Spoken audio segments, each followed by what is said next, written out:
kung hindi ko daw gusto ang foreign policy na ginagawa ni Bongbong Marcos ngayon, ano daw ba ang foreign policy na gusto ko para sa Pilipinas? Mas maganda siguro na hindi na ako yung magsasabi sa inyo kung ano yung foreign policy na gusto ko.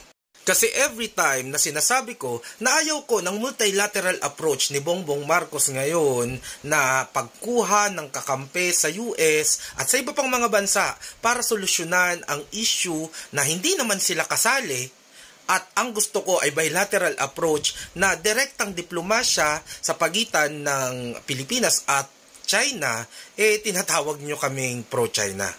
Kaya siguro mas maganda na mag-play na lang ako ng video na nagsasabi kung ano talaga yung foreign policy na sa tingin ko ay makakabuti sa Pilipinas.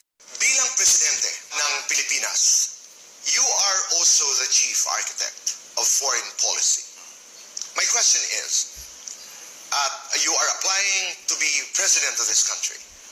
If all diplomatic efforts fail, do you think the Philippines is strong enough and prepared to fight a defensive war against China to protect our territorial sovereignty? Well, first of all, I will go back to the premise. We must not allow diplomacy to fail. It is the only option that we have. The only way, there are three ways where territory can be gained or lost. And one is to arbitration with the agreement of both parties. Kasi arbitration nga, there's an arbiter between two different parties. Ang problema dyan sa China ay sinabi na nila, hindi kami signatory dyan, hindi kami makikinig kung ano man ang magiging findings ng court. So, nandun na tayo, so that arbitration is now longer an arbitration if there's only one party, so it's no longer available to us. The second way that territory is lost or gained is through war.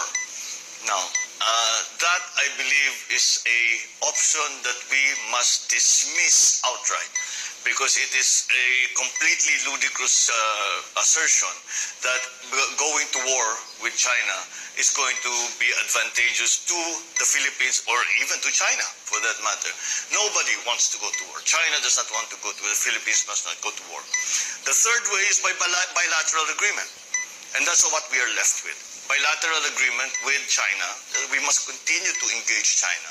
So, if you talk about pure military capability, I think we all know that